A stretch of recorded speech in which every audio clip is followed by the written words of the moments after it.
Саламатсыздар ма оқушылар? Сабақтың тақырыбы ұлы Константин кезінде Рим империясы қалай өзгерді?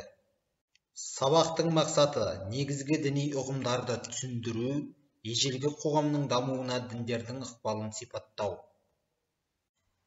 Римдегі алғашқы дін. Римдіктер ежелгі мысырлықтар мен грекиялықтар сияқты көп құдайшылықты ұстанды. Күн құдайы Митра, әйелдер мен балаларды қорғаушы құдай Исида, соғыс құдайы Марс, тағысын тағы да құдайлардың түрі көп болды. Мұндай көп құдайшылық Грекиядан жеткен болатын. Сол кездегі адамдар көп құдайшылықтан шаршап жаңа діннің келуін күтті. Сөйтіп сахна төріне Иса көтерілді.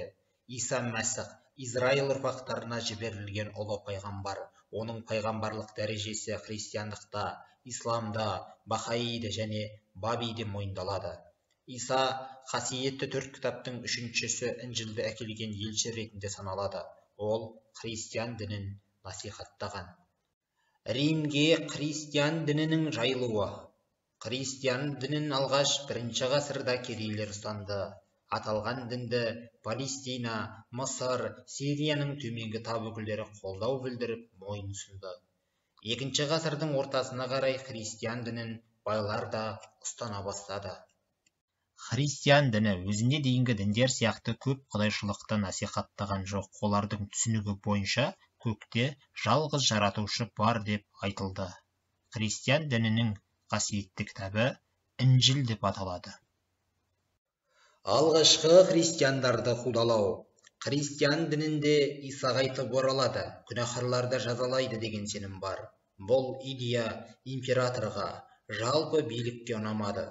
Өйткені олардың сенімі бойынша император құдай дәрежесімен сәйкестендірілген еді. Сондықтан болар христиандардың жиындарына күдік тудырып, жаппай қудалай бастады. Ашық алаңдарда аңға талатып, әртүрлі азаптауларға ұшыратты. Христианда дін жолында өлгендерді азапталушылар деп жариялады. Римдегі алғашқы ірі қудалау 64-ші жылы император Неронның кезінде болды. Ол христиандар Римді өртемек болды деп айыптады. Христиандармен күрес жүргізген императорлардың бірі Диоклетиан 303 жылы оларға қарсы бірнеше жарлық шығарып, дінді ұстануға тыйым салды, шіркеулерді қиратты.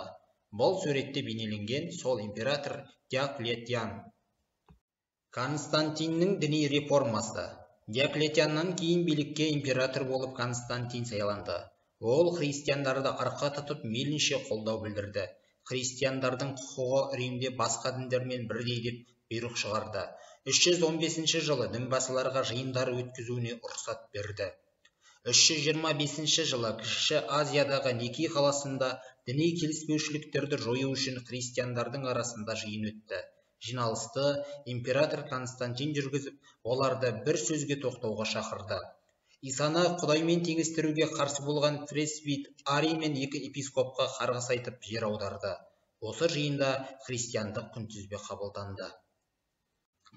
Ендеше оқушылар оқу тапсырмасына құлақ түрейік. Римдегі алғашқы діндер мен христиан дінінің айырмашылығы туралы ойыңызды 4-5 сөйлеммен жазыңыз.